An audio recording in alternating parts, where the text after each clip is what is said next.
Hi, my name is Katrina Daniels. I'm here from the Lansing Art Gallery and Education Center with my colleague Emily Stevens from the City of Lansing. We are the co-founders of Artpath, Public Art on the Lansing River Trail. This is our third time we've been producing this project, which is a 3.5-mile temporary site-specific public art installation along the Lansing River Trail. What you can see behind me is a sign that showcases the path along with the 19 Michigan artists that we've worked with this year for a total of 20 new installations. The first site, number 1, takes place at the Turner Dodge House, which is a historic mansion here in Lansing, and Emily is going to tell us a little bit about that. Sure, yeah. So I'm Emily, like she said, from the City of Lansing, and we're really excited to be a part of Artpath this year again. Really excited to have Katrina as a partner, and always excited that Artpath starts at Turner Dodge House, which is a beautiful mansion that, 1, is just fun to look at, 2, has tons of history about Lansing. You can learn so much about how Lansing even became the capital city by visiting the Turner Dodge House. So definitely stop by there while you're checking out the artwork. But today we're going to focus on Artpath, and we are so lucky to have Katrina with us, who knows the ins and outs of all the Artpath, all the art, all the artists, and she's going to tell us some stories, and we're going to take a stroll with her and enjoy the trail and the art. So come on. So here we are at site number 1. As we mentioned, Artpath starts at Turner Dodge House with a sculpture by artist Doug DeLinde. Doug is a longtime resident of the area. He currently resides in Mason, Michigan, working as both a sculptor and as a ceramist. And I want to point out here something that you're going to see at every one of our sites is that we have a sign that corresponds with the work. So that way you can see who made the work, learn a little bit more about the artist, learn who it is, the title of the work. This piece is Contemplating by Doug DeLinde, and you'll also see where you are on the map in relation to the other work. So this just is a little bit of a guide so you can learn more about the art and then also find out where you are on the art path. So Doug, as I mentioned, lives and works in Mason, Michigan. He has a BFA and an MFA in sculpture and ceramics from Michigan State University. He taught for many, many years. He primarily works in raku, which is a traditional Japanese form of ceramics, although this piece, as you see, is in bronze. But these markings, this very elongated figurative work is found quite a bit in Doug's work. This very stylized approach of the human figure, and then you'll also see these geometric shapes carved into his work. This is very traditional of this artist's body of work, and we actually chose this particular location because you can see that although it is a larger sculpture, it fits so beautifully in this particular spot. So having something that's a bit smaller in scale, kind of tucked into these historic gardens, is a wonderful sort of contemplative space to come and see this first piece on your Artpath journey.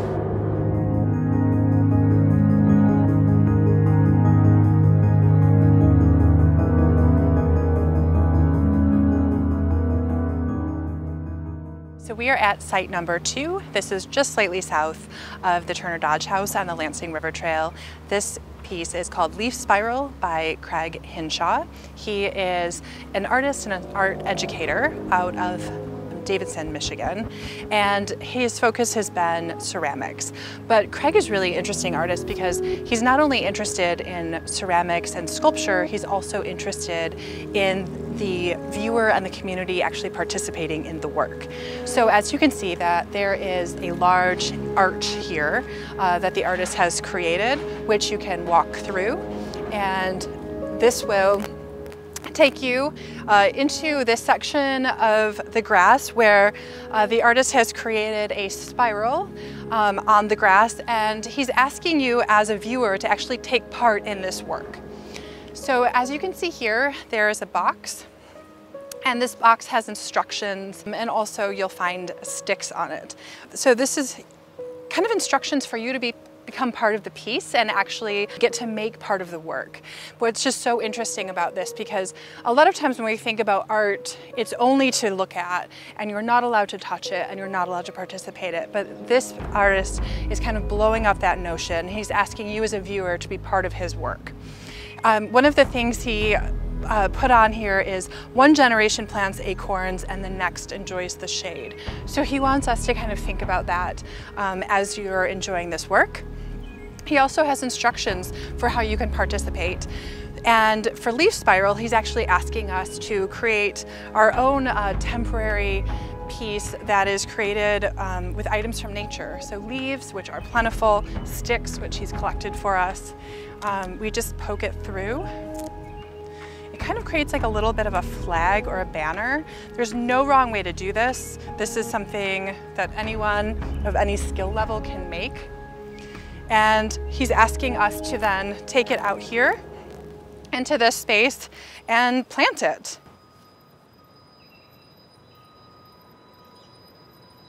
And so the goal is that this will become filled with these pieces, and it's going to change as nature does, as the wind moves, as the sun changes, as it rains, and that's all part of the piece as well. So if you come here today or you come here from a month from now, you'll actually be able to see this work evolve and change as nature does.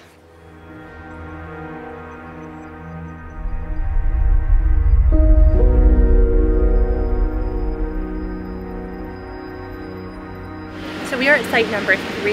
We're at the Brinky Fish Ladder, which you can see behind me.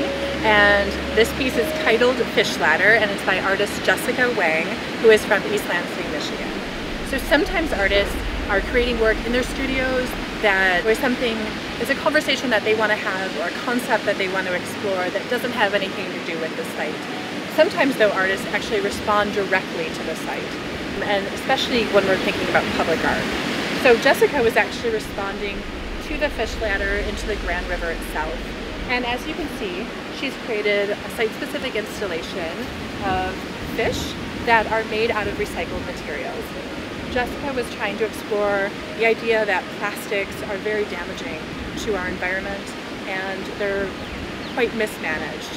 We have this incredible waterway here in our own community, and she's using this installation to start a conversation about the environment and recyclables, plastics, and fish, who are such an important entity in our environment. Each one of these was created by hand. This particular installation can be touched, it can be moved, carefully of course, but it's something again that you can actually play with a little bit and explore. And the background of the Grand River and the fish ladder behind it is just a perfect backdrop for this particular piece of work.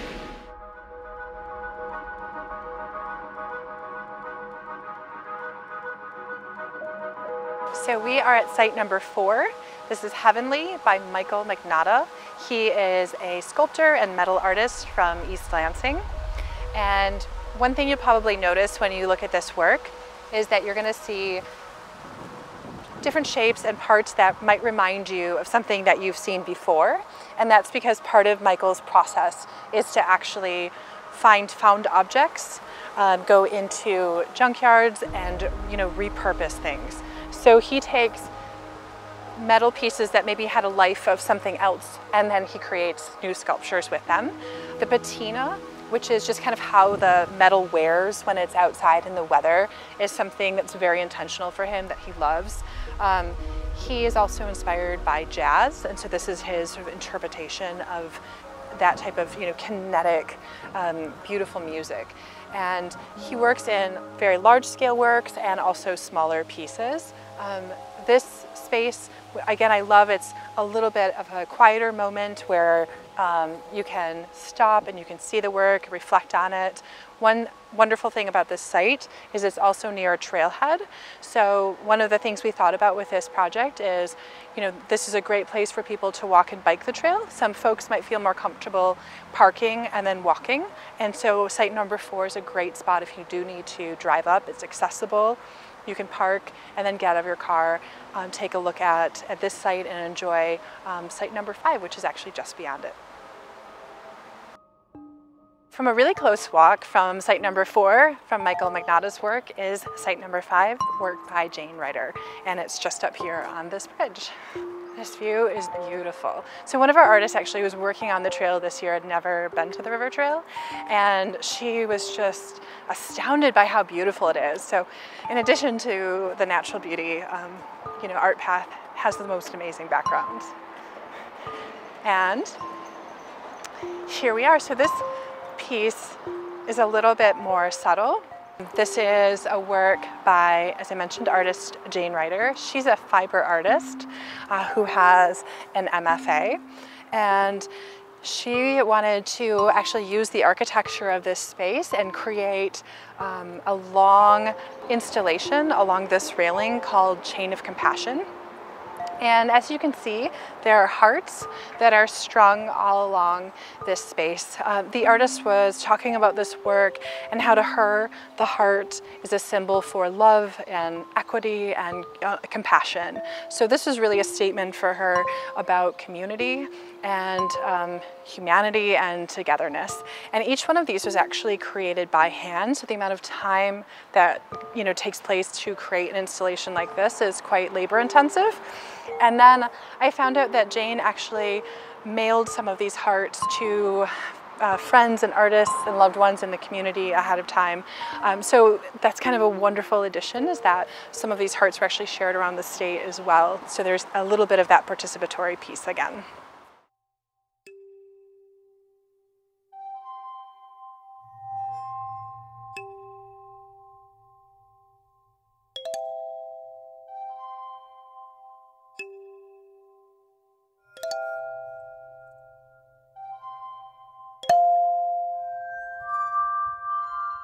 So here we are at Site 6, and this is a sculpture by Kelly O'Neill from Brighton, Michigan, and it's called Time. Kelly's background is actually in ceramics, and she exhibits statewide, but she also does work in metal and sculpture. This particular piece reminds me a lot of a sundial. And so sometimes when we look at sort of abstracted or more contemporary structures, it allows for us to kind of interpret the work, and maybe we see something in it that someone else sees something different. But to me, this piece kind of reminds me of a sundial. When I think about the title, Time, it makes me think of a clock or us using the sun to follow time. So you may see something completely different in the work. It's this beautiful sculptural piece. You'll notice, again, we have that patina. These outdoor pieces, of course, change. They react to the weather, which is so wonderful about public sculpture. This piece also is near an area where it's very easy to park. So this is another opportunity, again, if you need a space where you want to enjoy Artpath and the river trail, but driving here is a little bit easier, you need to park. This is also a great access point for you to come and start your Artpath journey. And so Time, as I mentioned, is an abstract sculpture which invites the viewer to take a look and decide for yourself what it means to you. Because we're also in a public space, this allows you to get up close to the work, walk around it, engage with it, and think about maybe what this piece means to you. And a lot of artists really want that. They want you to maybe know a little bit about them from the sign, from the didactic if you're in a museum, but they also want you to use your own personal experiences to decide what the work means to you.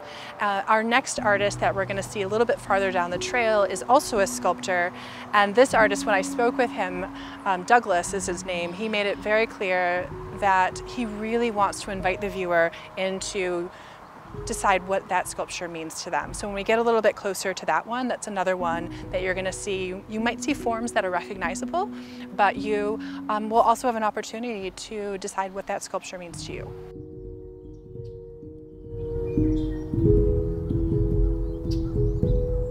So here we are at site number 7.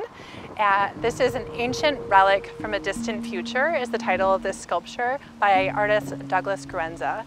Douglas is from Interlochen, Michigan. He is a sculptor.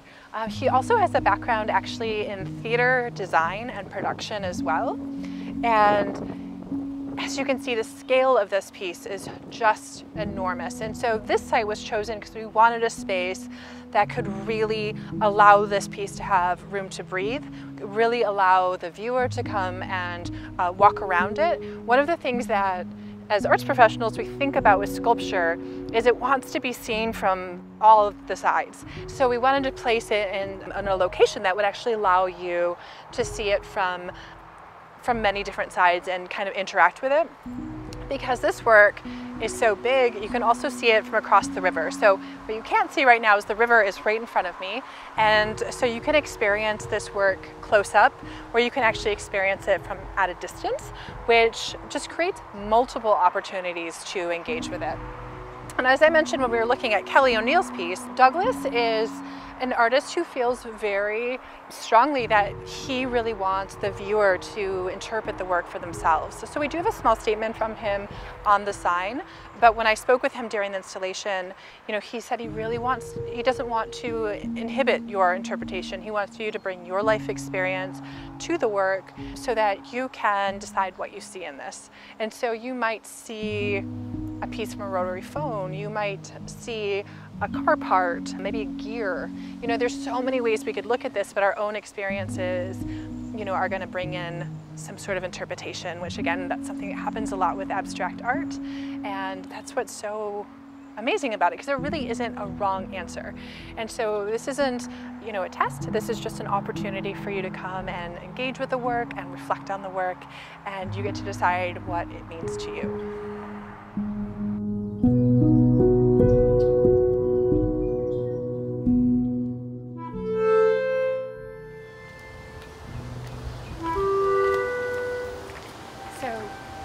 This mural, what I love about it, so many things, it's kind of like a little secret that you kind of have to find. It's like a little bit of a surprise. So most of the artwork that you're going to see for Artpath is going to be on the other side of the river.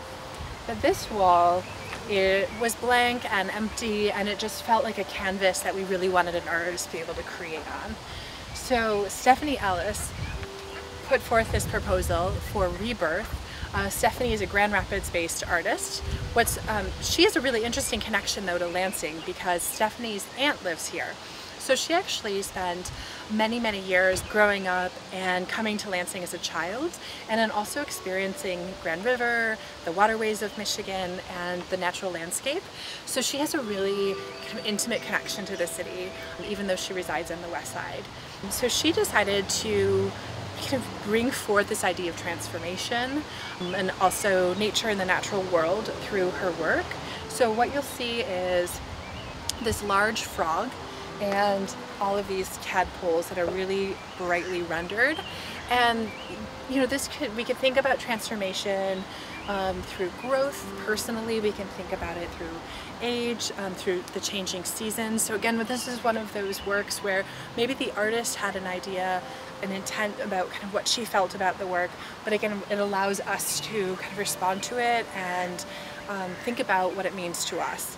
I was here recently, and there was a family feeding the ducks, because we're right here on the dock, so this is a really popular place to do that. And they said they loved it just because it had tadpoles in it, and they loved tadpoles. There was a small child here who loved it because she liked the frog that was jumping. I love that we get to experience it up close, and we can also see it on the other side of the river as well. It's such a beautiful piece. It's bright and it's vibrant, and this one, like many of the other Artpath pieces, is also visible by kayak or canoe. So if you are somebody who wants to enjoy the Grand River by boating, this is a piece that you'll actually be able to see as well. And again, this is a great spot just to come fish and to feed the ducks.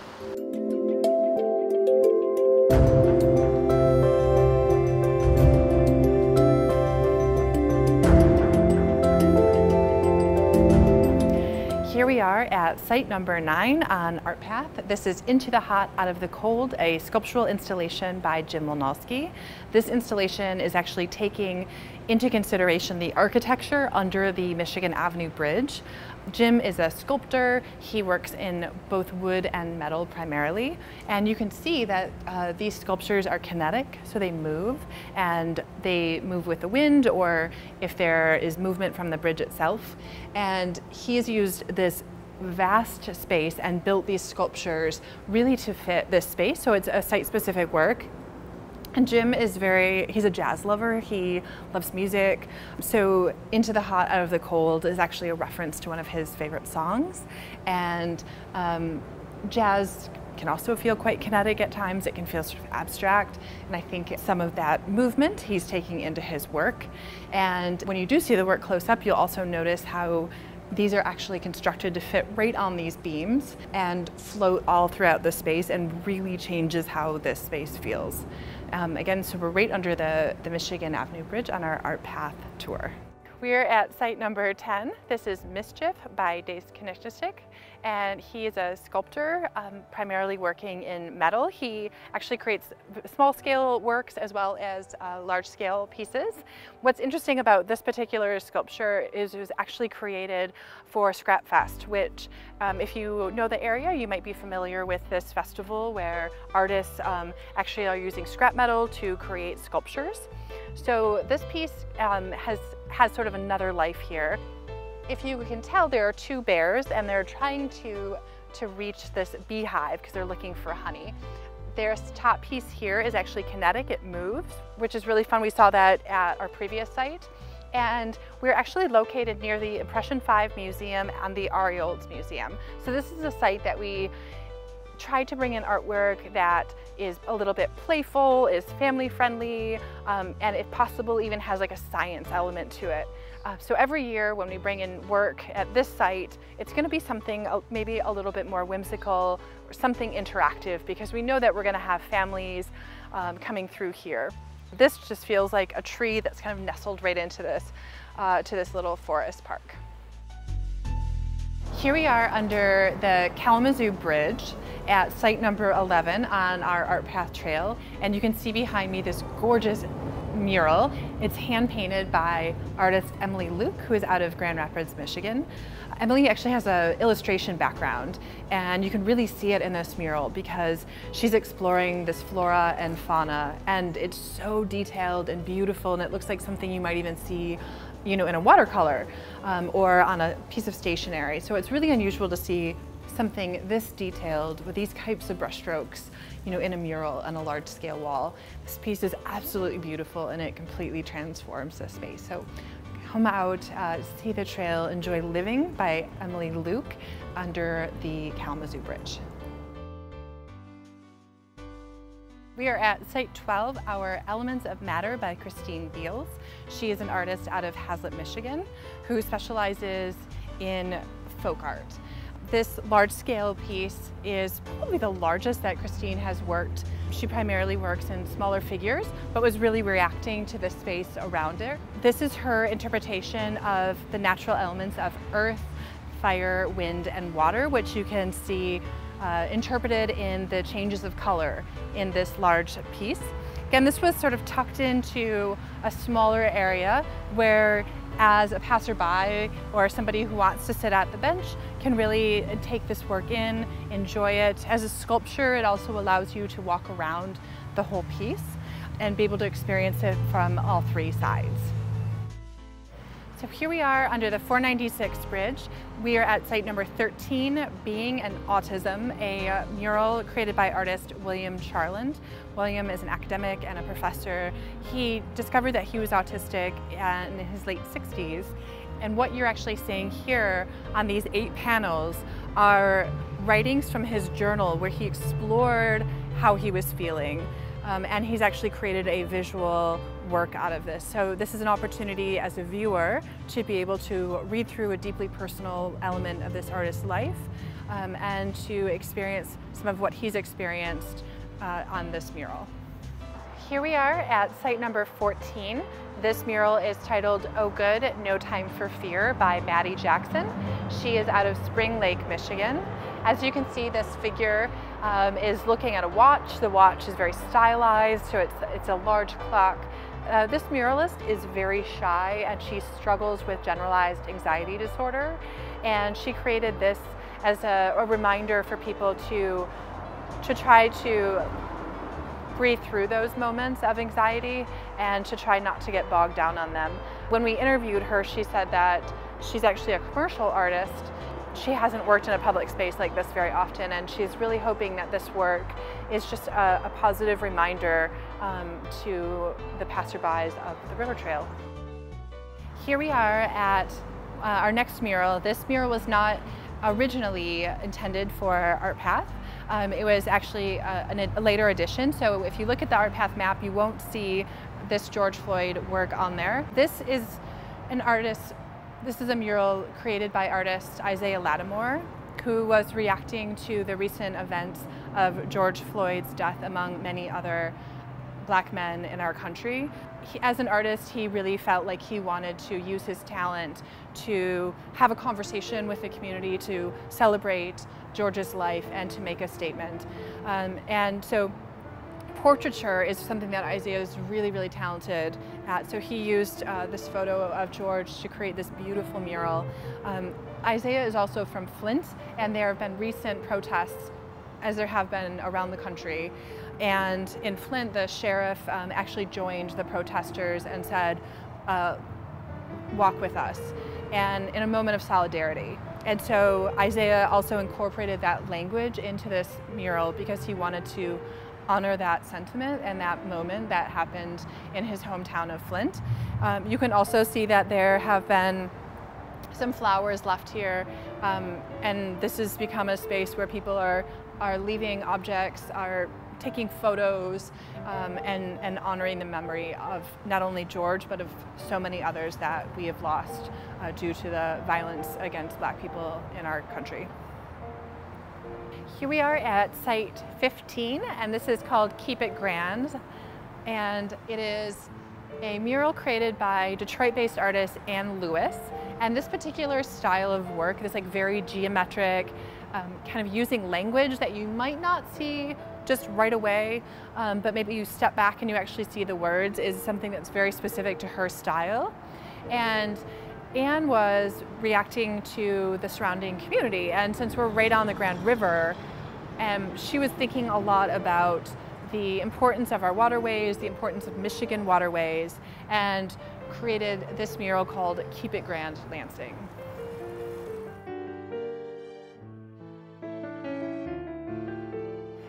We are at site number 16. This is St. Cecilia by Isaiah Lattimore. So Isaiah was the same artist that created the George Floyd mural, and this was his Artpath installation for this year. As you can see, there's a woman who is reclining. She's also wearing a mask. So this is really interesting. Isaiah is really reacting to the time that we're in right now. So when we look back at this maybe a year from now and you see this, it really feels very, very relevant to 2020.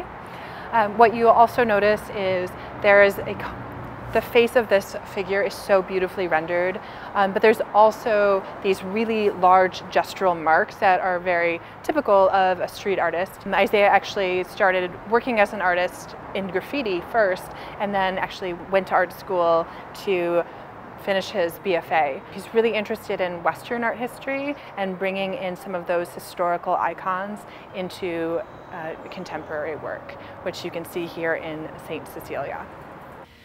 We are at Site 17, which is under the Elm Street Bridge, and this is Antidote by Kylie Thomas, who is from Kalamazoo, Michigan. One really interesting fact about Kylie is she recently graduated with her BFA. She is a young artist, but she actually participated in one of the gallery's programs, a juried high school art show. So it's really exciting when we get to see our artists work with us in that capacity, and then now actually work with us as a public artist. So with this particular installation, this artist was exploring the fact that she really finds mental solace in the creative process, and that really is excellent for her mental health. And she really loses herself in that work. And so this is an installation that explores what that means to her. And you can see that she's kind of breaking the plane here, and the work kind of actually melts and drips down onto this second wall, which creates a really effective space and has really just transformed this particular wall and this space under the Elm Street Bridge.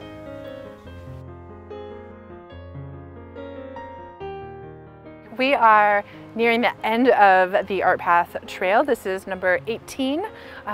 We are here at the Elm Baseball Park. This piece is called Adopted by Martha Carras, and she's out of Sawyer, Michigan. Martha actually has a background as both a performing and visual artist. In this particular body of work, we have one piece of a body of work that she's exploring animals that end up in shelters, and she's exploring that kind of how can we help those animals more through adoption, through donations, through volunteerism. So she's created a whole series of sculptures of these really whimsical, charming metal animals that are sweet and so charming. And she's using this to start that more difficult conversation about the lives of animals. And because this piece again is really charming, is very whimsical, we wanted to put this in a space where families and children also come. So the baseball field is a gathering space for families, and so having this puppy dog, this sculpture that you almost want to pet because it's so sweet here, is something that we really thought that kids and families would respond to. Here we are at site number 19, which is the last of the murals and works of art on this year's 2020 Artpath. Behind me you'll see a beautiful mural by artist Dana Walton, who is out of Grand Rapids, and this is titled Pond Scum. So Dana was actually reacting to the space and the place and the Grand River. So instead of creating something that looked at the Grand River from a more general standpoint, she was thinking through about what you might see in the water at a microscopic level. And so you can see all of these kind of little creatures that we might find here in the Grand River. She also created this really beautiful muted color palette, which is something quite specific to her work. Dana is also a printmaker and an illustrator as well, and so she again often works much smaller scale, but really took those same scales to completely transform this large-scale wall.